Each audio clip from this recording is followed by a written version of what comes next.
हरे कृष्णा। ज्येष्ठ मास के कृष्ण पक्ष की एकादशी को अचला और अपरा एकादशी के नाम से जाना जाता है। इस बार अपरा एकादशी का व्रत 2 दिन रखा जाएगा, 2 जून और 3 जून को। एकादशी तिथि 2 दिन होने के कारण 2 जून को सभी गृहस्थ जन और 3 जून को सभी वैष्णव जन एकादशी का उपवास रखेंगे। क्या आप भूतों पर विश्वास करते हैं? क्या आप ये सोच सकते हैं कि कभी भी कोई भी भूत आपके आसपास भी हो सकता है? लेकिन ऐसा हो भी सकता है। और आज की एकादशी की कथा का संबंध भी ऐसे ही एक भूत प्रेत से है। तो चलिए आज की अपरा एकादशी की कथा सुनाने के लिए हम आपको लेकर चलते हैं धर्मराज युधिष्ठिर के महल की ओर, जहाँ पर इस समय धर्मराज हाथ जोड़कर विनीत स्वर में मधुसूदन श्री कृष्ण से एकादशी के विषय में पूछ रहे हैं। प्राचीन समय की बात है। महिध्वज नाम के एक महान राजा अपने स्वभाव के अनुरूप ही राज्य किया करते थे और सशक्त राजा के शासन में सारी प्रजा भी सुखपूर्वक रह रही थी। राजा महिध्वज का छोटा भाई वज्रध्वज क्रूर, अधर्मी और बड़ा अन्यायी था। वह अपने बड़े भाई से द्वेष और ईर्ष्या रखता था। उससे अपने बड़े भाई की प्रसिद्धि सही नहीं जा रही थी और इसी ईर्ष्या के चलते एक दिन उसने एक कुकर्म कर डाला। उसने अपने बड़े भाई महिध्वज की हत्या कर दी और इतना ही नहीं, उसके शव को जंगल में एक पीपल के पेड़ के नीचे गड्ढा करके दबा दिया। अकाल मृत्यु के कारण वह धर्मात्मा राजा अब प्रेत योनि में पड़ गया और उसी पीपल के पेड़ पर रहकर वह वहां उत्पात मचाने लगा। एक दिन महर्षि धौम्य उधर से गुजरे। उन्होंने पेड़ पर प्रेत देखा और अपने तपोबल से उसकी सारी कहानी जान ली और उसके उत्पात का कारण भी समझ लिया। इसके बाद ऋषि ने उस प्रेत को पीपल के पेड़ से उतारा और परलोक विद्या का उपदेश दिया।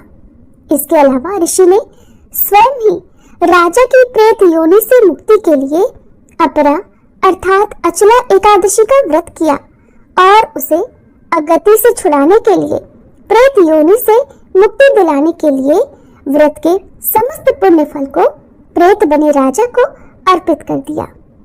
इस पुण्य के प्रभाव से राजा अब प्रेत योनि से मुक्त हो चुका था और अब वह ऋषि धौम्य को धन्यवाद देता हुआ दिव्य देह धारण करके पुष्पक विमान से स्वर्गलोक को चला गया। भगवान श्री कृष्ण ने धर्मराज युधिष्ठिर से कहा, हे राजन, ये मैंने लोकहित के लिए बहुत ही पावन कथा कही है। इसे पढ़ने और सुनने से मनुष्य समस्त पापों से मुक्त हो जाता है। भगवान श्री कृष्ण कहते हैं, जो फल कार्तिक पूर्णिमा पर त्रिपुष्कर में स्नान करने या गंगा तट पर पितरों का पिंडदान करने से मिलता है, वही फल अपरा एकादशी का व्रत करने से मिल जाता है।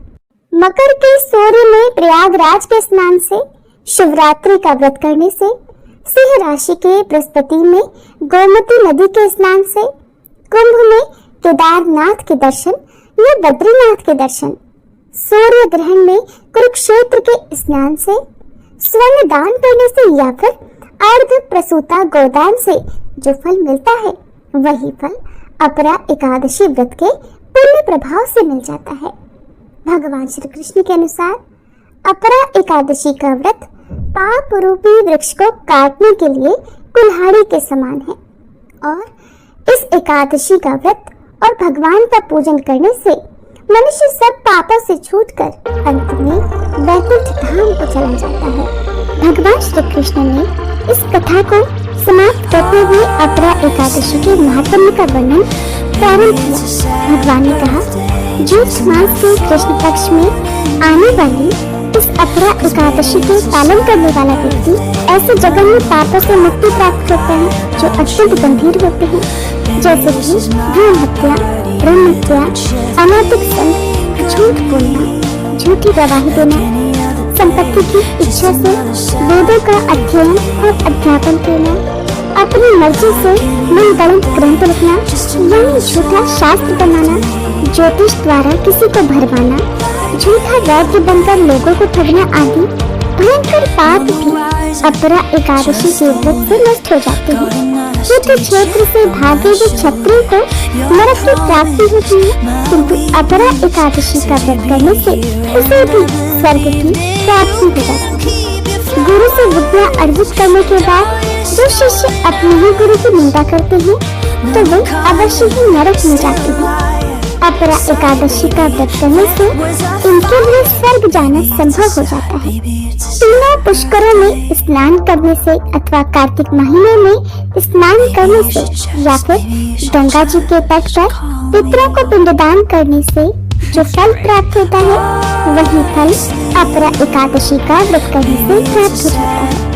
बृहस्पतिवार के दिन पवित्र गोमती नदी में स्नान करने से, कुंभ में श्री केदारनाथ जी के दर्शन करने से तथा बद्रिकाश्रम में निवास करने से और सूर्य तथा चंद्र ग्रहण के समय कुरुक्षेत्र में स्नान करने से जो फल सिंह राशि वालों को प्राप्त होता है वह फल अपरा एकादशी के व्रत के समान होता है। जो फल हाथी घोड़े के दान से तथा यज्ञ में स्वर्ण दान से मिलता है वही फल एकमात्र अपरा एकादशी का व्रत रखने से मिल जाता है। गौ तथा भूमि या स्वर्ण के दान का फल भी इसके समान होता है।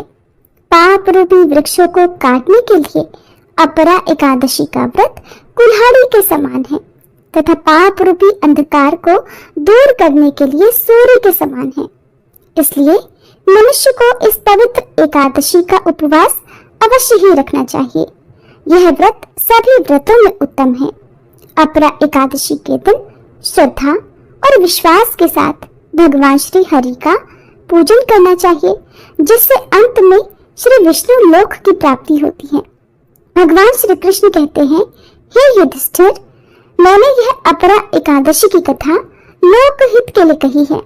इसके पठन और श्रवण से सभी पाप नष्ट हो जाते हैं। कथा का सार ये है कि अपरा अर्थात अपार अथवा अतिरिक्त जो प्राणी एकादशी का व्रत करते हैं उन्हें भगवान श्री विष्णु की अतिरिक्त भक्ति भी प्राप्त हो जाती है। इस कल्याणकारी व्रत के प्रभाव से भक्ति और श्रद्धा में भी निरंतर वृद्धि होती है और श्री हरि की कृपा से ऐसे व्यक्ति को अंत में मोक्ष की भी प्राप्ति हो जाती है। ये थी अपरा एकादशी व्रत कथा।